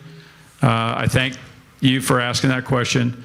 But the only thing I can say that needed to be upgraded at that time was just our equipment, because a lot of times we don't upgrade our equipment from the last war we were in. And to be quite frankly, I wasn't complaining, but a lot of the equipment we had hadn't been updated since Vietnam. But thankfully today, we have upgraded a lot of our equipment throughout the military. But you'd be surprised, not to get into politics about it, but the procurement and acquisitions to be able to get the best equipment to our frontline troops that really need it. Sometimes the bureaucracy of red tape kind of hinders that. But what we as Americans need to always be fighting for is to making sure that our men and women who are willing to put their lives on the line get the best training and the best equipment that this country can afford them.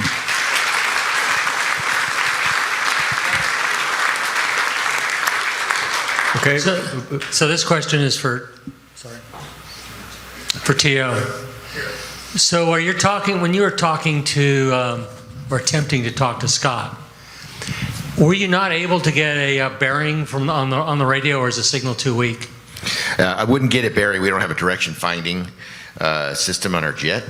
So no, it's just voice. I knew where he had been shot down, and I estimated he's probably, within maybe 10, 15 miles of that. So I kind of figured the closest I got was about 65 miles away from him. And with defying, Magic kept telling me to turn back, but I would kind of cheat, and come back again and go over land again.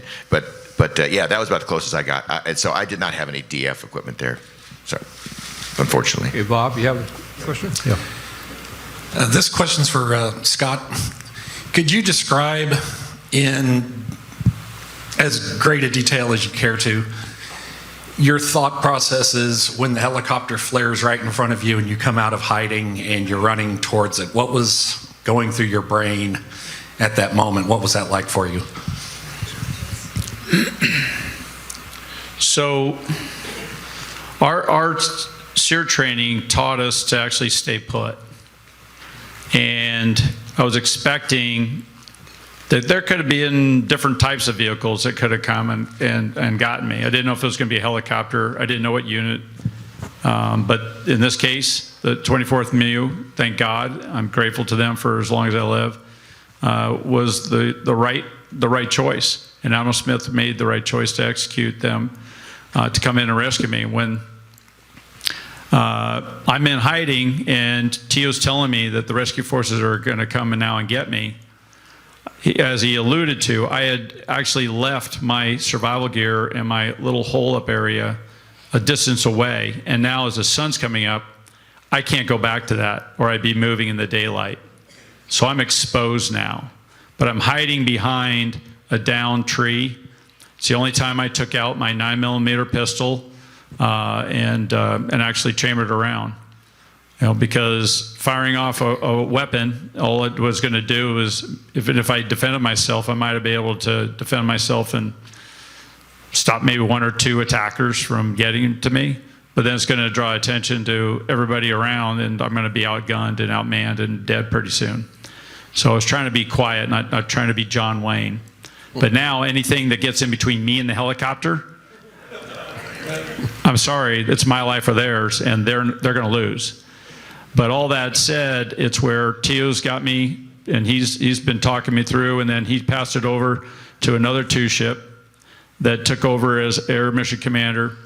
And they're giving me the play-by-play that the aircraft, the rescue aircraft are coming inbound. Is that I'm prepared then just to stay put, and I'm waiting for them to come into a nearby vicinity. I'm going to give them my location. I used a code.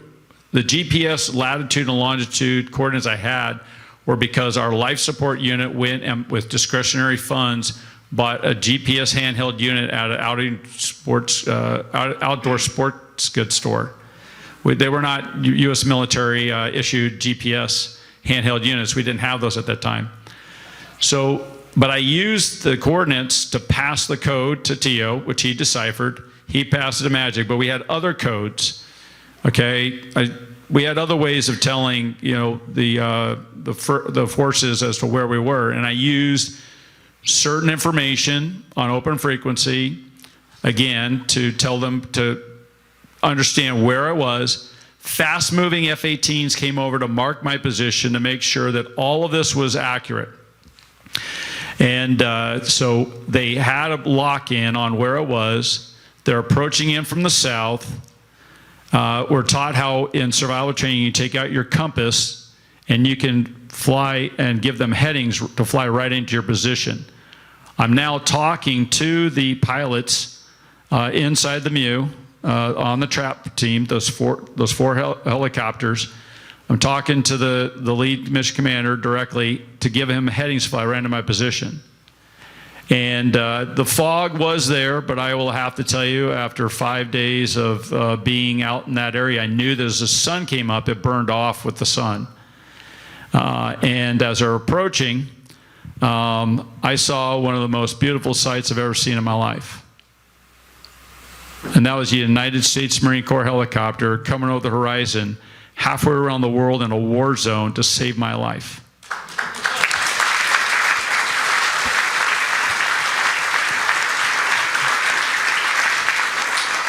And that was the most beautiful thing I've ever seen in my life. And they told me to approach them. What the Marines did was they took a leadership role. They saw on sight the expeditiousness of me being able to be mobile to get on board the helicopter, for us to not spend time in the LZ, which was already extended to, I think it was like over 5+ minutes, which is way too long already. So for them to fan out, to come in, find me, put a bag over my head, zip tie my arms behind my back, because, no, seriously, because what Lefty's saying is, it may be a trap. I might be the enemy trying to trick them into something. So they might treat you like that. And that's what we were taught in survival school, and that's what we expected. But the leadership role that they took was, they audibled, and they did what was the right thing to do. They told me to approach. I'm now giving the permission to approach where they're landing. They didn't have an LZ, as you heard. They literally landed on trees and a stone fence. They couldn't even deploy the back ramp of Dash 2, which I got into. And I had in my survival rucksack an orange floppy hat. And I'm thinking, this is no use to me. But now I'm thinking, if I'm approaching them, I've been out here for 5 days, I might look a little crazy. And I'm approaching them with a gun in my hand, I might be smart and put the orange hat on. Because as I break out of the trees, they might see me, and who else would be stupid enough to be walking in a war zone with an orange hat on than a dumb American? And I broke out of the trees, and I see Dash 2 and Dash 1 there, and I see Sergeant Feaster, who is already out of the helicopter, and they're waving me on. They're waving me in. And Scott came out. He's a crew chief for number 21, That's the bird that I got on that was just retired. And Scott came up and he approached me right where the rotor arc comes down at the lowest point to make sure that I didn't do something stupid to get myself hurt. And I'm not pointing the pistol at him, but when you jog, you have an arm swing. And he saw that I was armed. And it's a smart thing to do. Don't let somebody enter into the cargo bay area with fully loaded full of Marines with a live weapon, especially when the only way he can get me in is now on the side door, past the 50 caliber machine gun, and I've got lanyards and strings and all sorts of things. And if that weapon had discharged and shot somebody, that would not have been good. So Scott did the right thing. He disarmed me. He tapped me on the wrist, and I figured if that was my ticket to get on board the helicopter, I was going to give him the gun. So he got me into the side. I got into the helicopter. I'm going to expand just a little bit. I'm looking around, and we're tightly packed in there. But when they did the head count and we're airborne and everything that Lefty shared with you, and then we're taking on fire, and he told you about Sergeant Major Castro getting hit in the canteen. I had just drank that whole canteen full of water. And instead of the bullet hitting into his body cavity, it hit into the canteen and deflected off of it. And when we hit feet wet, where we're over the Adriatic Ocean now, we're not going to be shot at anymore, I took the first liberty to look around the helicopter bay area. And do you know what I saw? Camouflaged faces of 19-year-old Marines. Wow. That was the average age of the Marine that saved my life. Wow. And we came home from this. They really made a big deal out of it. And we were on the news. We were in magazines and newspapers, and I honestly didn't know why. Because I know a lot of people have served who've done a lot more amazing things than we did that didn't get any recognition. And I asked myself, what is a hero in life? And I didn't go to the dictionary for the answer. I went to my life. And the heroes in my life were my grandparents that went through the Depression and World War II. My father served in Vietnam. All the Vietnam vets are my heroes that inspired me to want to join the military.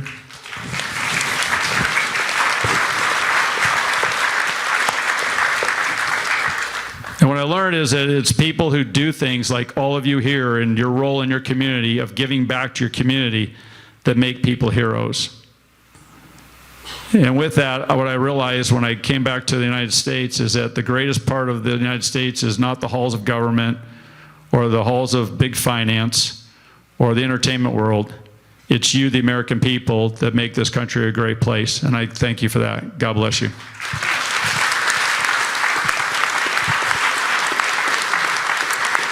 Hey, T.O., I have a question for you, given to me by Mary Lou O'Grady. And she said, when you landed back at Aviano, what did you do and what was the mood on the base? Yeah. Well, as you remember, they told me I had to go home, and I wasn't happy about it, but I knew it had to be. So we landed about 6:37 in the morning.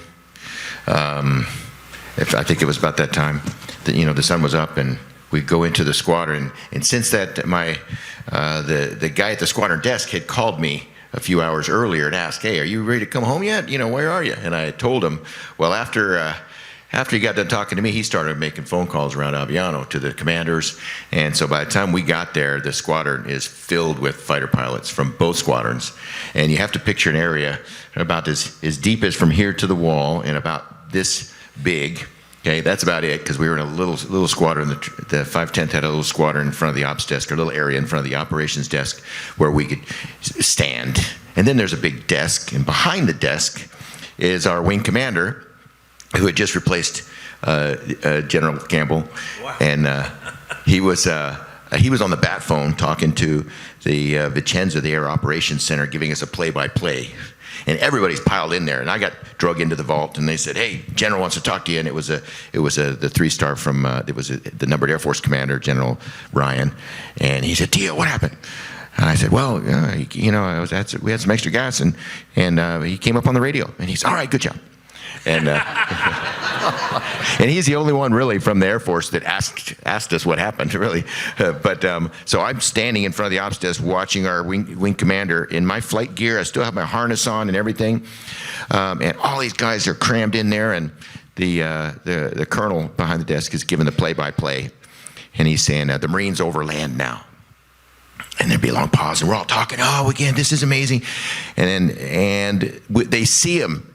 They see his smoke, and they say, they've got him on the airplane. We're all excited, and then they say they're taking fire.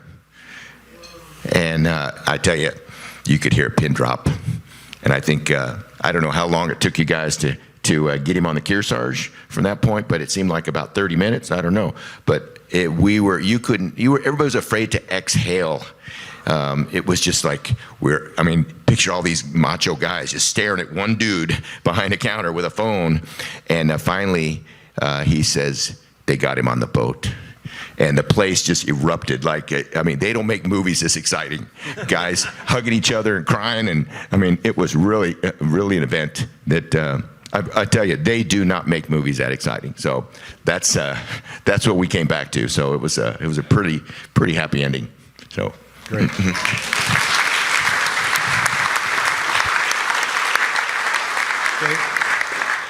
Steve? For Scott, what is the closest the enemy ever got to you, and were you ever at a point where you thought, uh-oh, they're going to get me? Yeah, the first day, as soon as I landed, and I knew they were coming down the road in their vehicles, I knew I didn't have a lot of time. And like I explained, I didn't run a super distance. I thought maybe, if I could, I'd have the adrenaline to run right back to Italy that afternoon, but that didn't happen. I ran, and I only ran maybe about 100 plus yards. That was about it. Got in a hiding spot, got on the radio. Then I could hear them. I shut off the radio, and the static noise going away. Moments later, an elderly man and a teenage boy walked within about 6 feet of me. And the reason why, and I explained it, is that I was down underneath the tree branches that would right next to the grass area. And everything in the center of the stand of trees was like a dirt floor because no sunlight came in for anything to grow. The human silhouette, and this is things you learn at Siri, is you have 3 distinct V's, one under each arm and in between your legs. You want to break down that silhouette, get down on the ground, and then be dead silent and don't make any motion.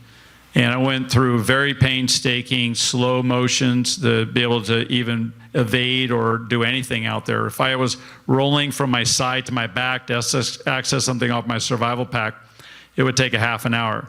If I was standing up in my hiding spot, just to walk 3 feet out into the grass could take over an hour and a half to 2 hours before I even start my evasion.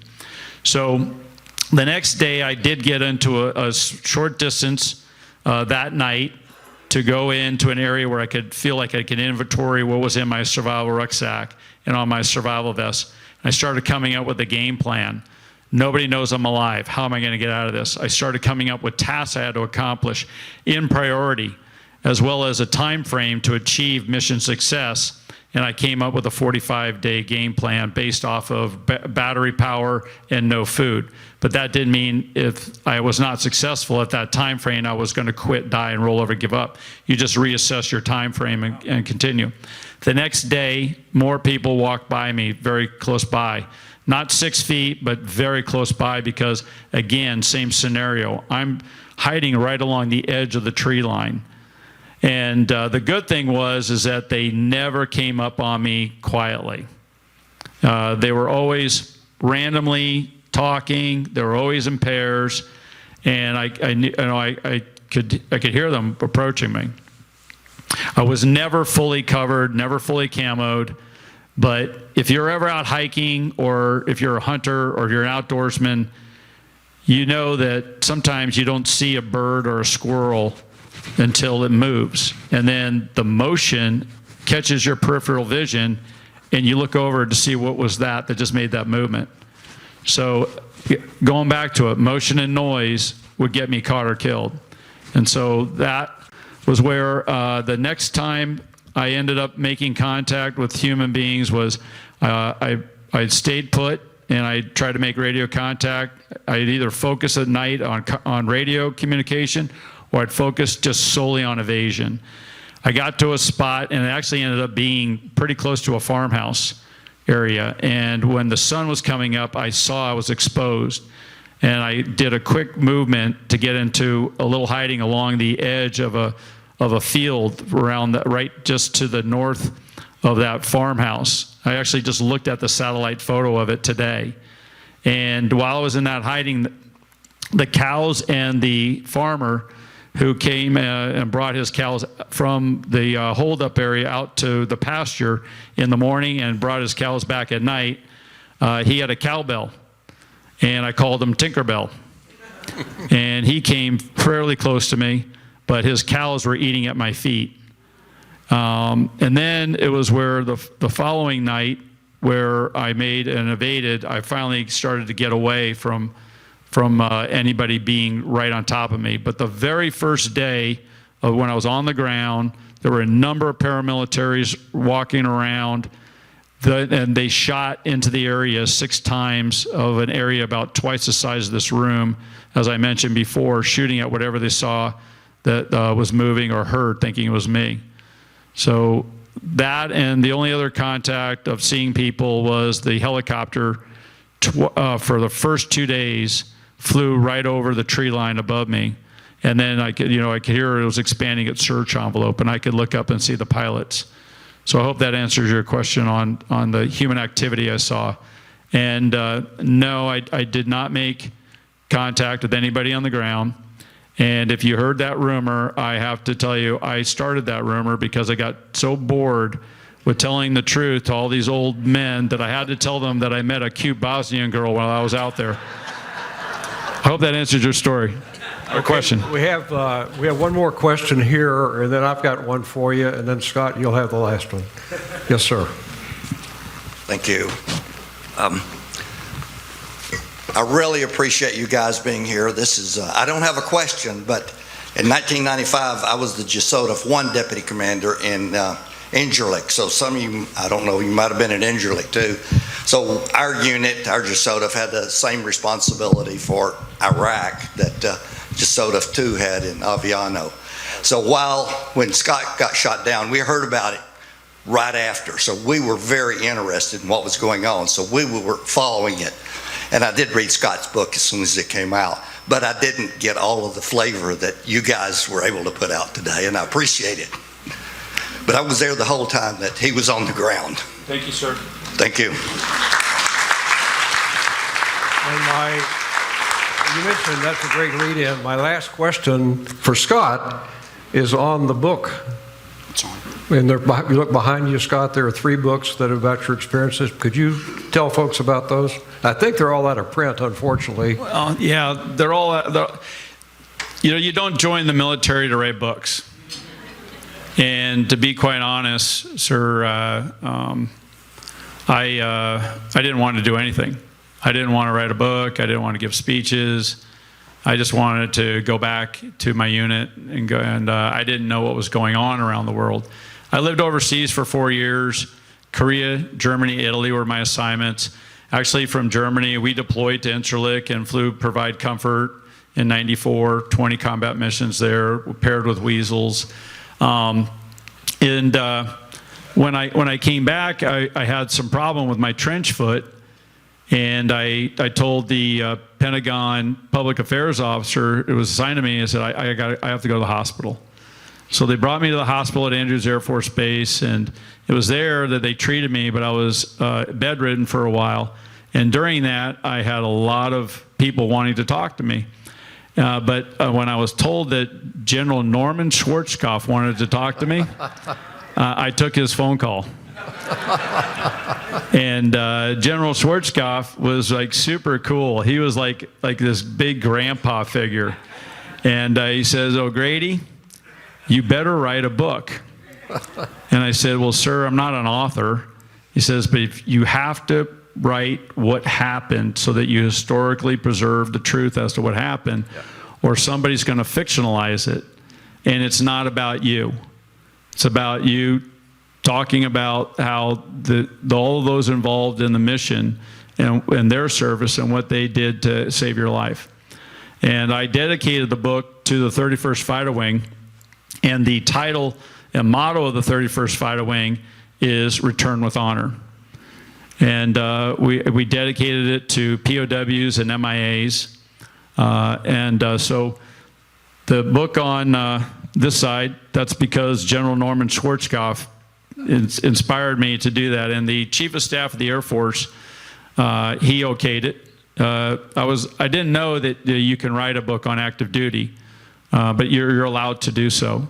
I did let the Pentagon, there's like 3 different agencies go through it. There was nothing that needed to be scrubbed. And then the book that is on the right side here, that's because parents started asking me, can you write one for children? Because children have different inquisitive minds and different questions, so we just wrote the same thing, but more for a children's audience. But the book that I really, really love is a book that Admiral Leighton Smith's very close friend, Mary Patrick Kelly, had been given permission to interview all of the individuals involved in the rescue effort, from Admiral Leighton Smith to all of the Marines, the Navy personnel, even some personnel. T.O. Hanford's in the book, I'm in the book. Everybody is in good to go, and it is an overall encompassing true reenactment of the rescue versus it just being my side of being out in the woods for 6 days. And so the book that I would like to promote is Mary Patrick's Kelly's book, Good to Go. The unfortunate thing is that we're all old relics now, and they're out of print. Yeah, but you can if you look around on Amazon, you can probably find some third-party sellers, but they're hard to get. Yeah, but if you can find them, I'll sign them. There you go. So, all right, I want to do one more thing here, and we had talked earlier about your whole crew, Lefty, but General Malavet and Scott Feaster are out here. Would you guys stand up?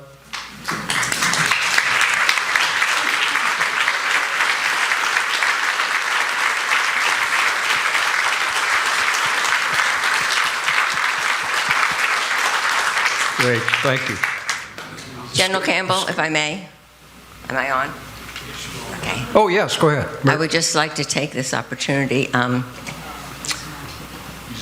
just can't tell you how moved I am by you all being here, and I just want to say from this very grateful mother's heart, thank you.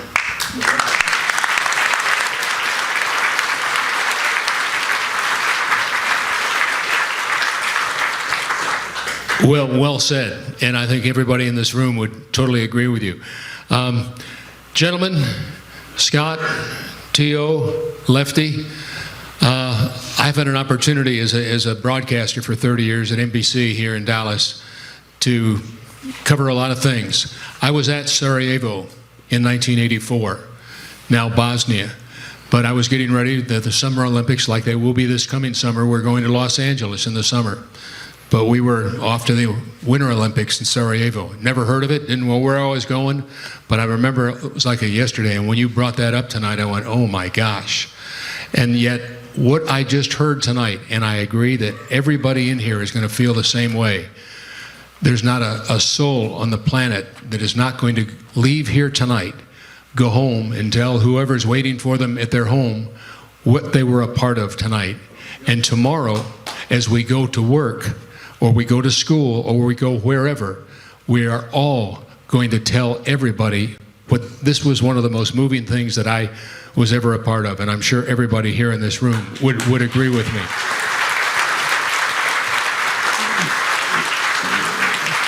So my question to you all, as we leave here tonight, what is the take-home that you want us to share with everybody that we will share this story with?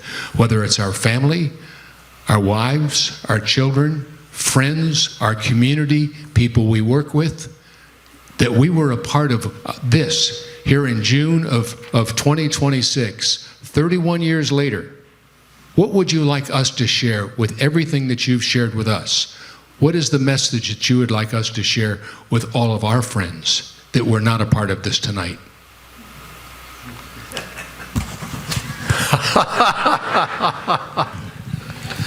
All right. These things work. I'm going to quote Scott. The stuff I shared tonight wasn't to show the flaws in what we did. It was perfect imperfection. Things happen, but as Marines, you get it done. We didn't have the, as my Royal Navy friend would say, the Gucci gear to get it done, but we did. And just never give up. And Keen will tell you, he had an emotional connection with Scott. He knew he was alive the whole time. We unfortunately didn't share that, sorry. But we got you out anyway. So in life, not everything's perfect. It's not going to go exactly like you want it to go. But, in the end, we got it done.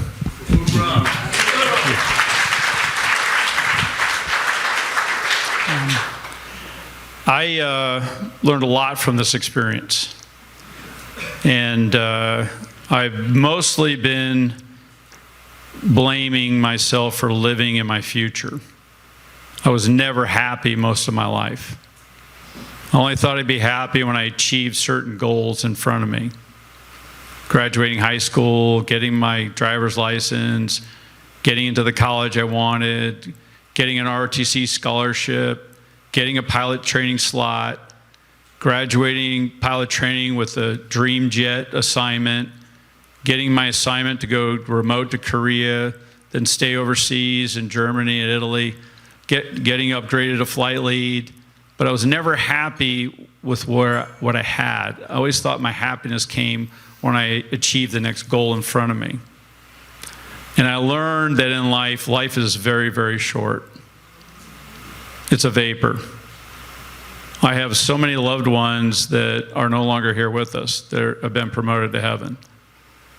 And I learned that you cannot place your happiness in the future. You can plan for it. And then also you can't look back on your regrets. I have a lot of regrets in life. I have a lot of failures in life. But you just need to learn from those and grow from them. And truly, you have to live for today as a truly blessed gift, because this is a day I should never have even have had, and what a beautiful day it is. And what my hope is for all of you is to, in this world, especially here in the world we are living in, with all of the beautiful things that are provided to us, don't take happiness and look for it in the material things. Look for purpose and happiness in your relationships. And you'll find joy and love and contentment and purpose. And that comes first, your relationship with God, your family, and your dear loved friends. And with that, I thank you. And I hope that answers your question. God bless you.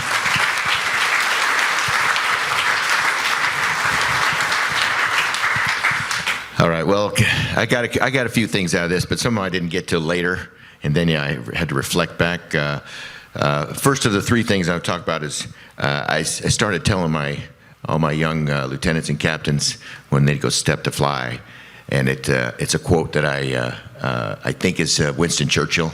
He came up with this, and it goes something like this: maybe once in your life, someone will tap you on the shoulder and ask you to do something great.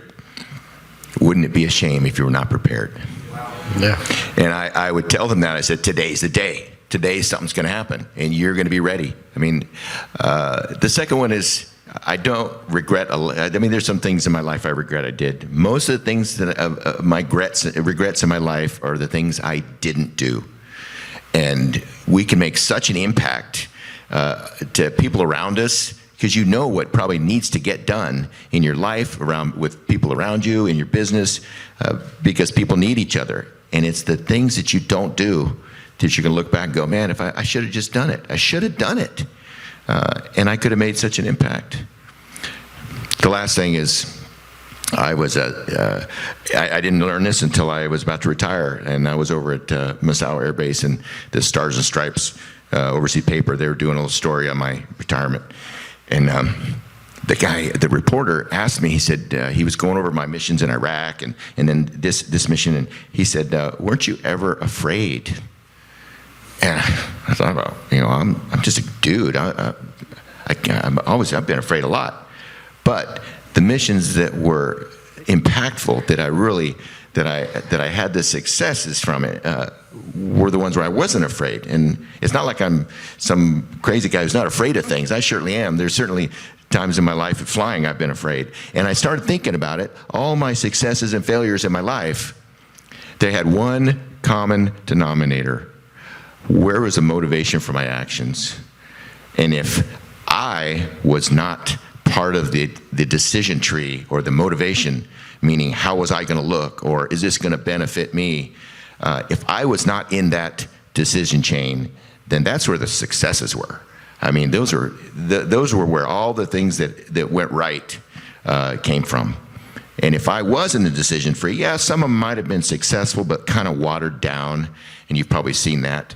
That's not even about war, about going to war. It can be saving a buddy in Bosnia, or painting a room for your child. It's the same thing. If you do it because it's not about you, it's about them. I tell you, it's a magical potion, because you'll do better at it. You won't be afraid. And I give people the analogy of if there's a $100 bill in the street and a speeding bus is coming by, what are the odds you would jump in there and grab that? What if it's $1,000, but that bus is just going to be close? Especially what if you had a hurt leg? Do you think you'd ever do that? No. But now change that to a child. There's a child in the street that's about to get run over. I tell you, you wouldn't even feel the pain in your broken leg with your cast. You would somehow be a superstar and grab that child at the expense of your own possible peril. And it's because it's not about you. If you do that in your life, man, there's no limit to the good you can do. So that's probably the big thing I learned from this experience, for sure.